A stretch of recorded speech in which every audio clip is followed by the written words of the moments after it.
One of the main reasons you would be contacting us is because your automotive or truck or tractor or UTV AC is not working properly.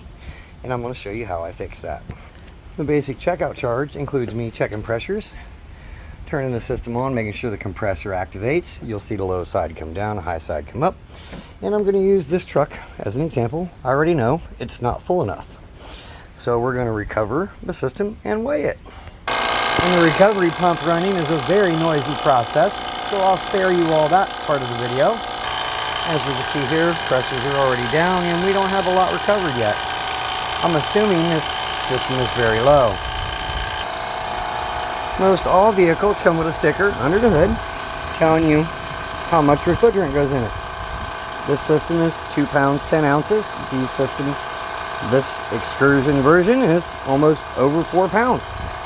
And I do charge by the pound on both 134 and YF systems. And as I suspected, we only had about half the charge in this one. Now we're into the vacuum pump portion. We're going to suck it down, give it a 10-minute vacuum. Then we do a 10-minute hold.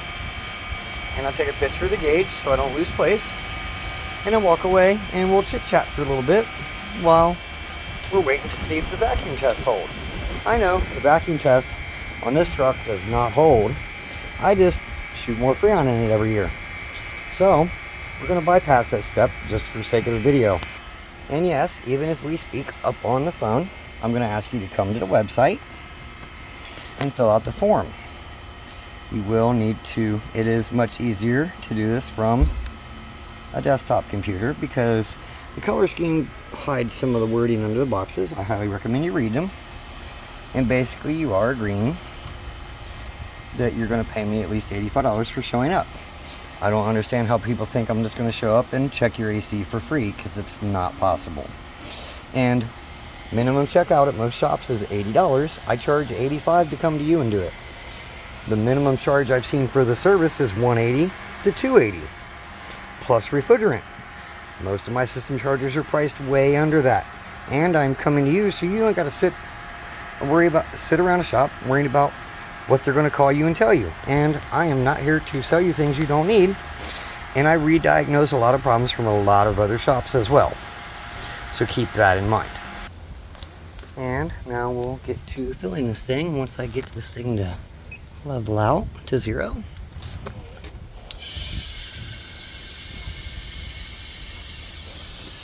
Now we're putting Freon in at the measurement. We're going to go buy the sticker. If you don't have a sticker, I do need the VIN from the form, so that way I can look things up. And I asked for that information so I can arm myself with, okay, maybe the compressor's not coming on and I got to get into electrical diagnosis. I'll even show up with a scan tool on some cars because it's needed to diagnose AC problems.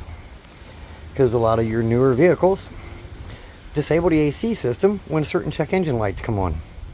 And I'm willing to speak with anyone on the phone and try to give you as much advice as possible, but also time is money, so I try to keep it brief. I am getting very busy this time of year. I could be able to get you in same day, or it might take a couple days, or it might take 2 weeks. June and July are the busiest times of year for me. So let's get the performance test going on this. And we'll be looking for vent tabs to come down. It's not coming down just yet, but in time it will. Pressure evaluation is another good one. We're going to want to see constant pressures. These are good pressures for a 90-degree day. This side could be a little bit lower, but this is an old truck and I've just been hobbling it back together for quite some time. So I know this one's going to blow just nice. Now as the temp comes down, it will come down as it's running. You may see me elevate engine speed to simulate better fan, because the compressor needs to be pumping. And somehow my window decides it doesn't want to roll back up at the moment. Hopefully that's just a menial thing. But yeah, pressures look actually pretty good. So this one's calling it done. I just keep dumping recovered refrigerant in there. Now if you put cans in your car from the parts store, I do charge contaminated recovery fee, so please let me know if you use cans from the parts store, because so that way You don't damage my equipment. I have a lot of money in equipment. And I do not work in the rain either, because that can damage the equipment. A lot of this stuff is electrical based. Thank you, and I look forward to working with you. MobileAutoAC.com.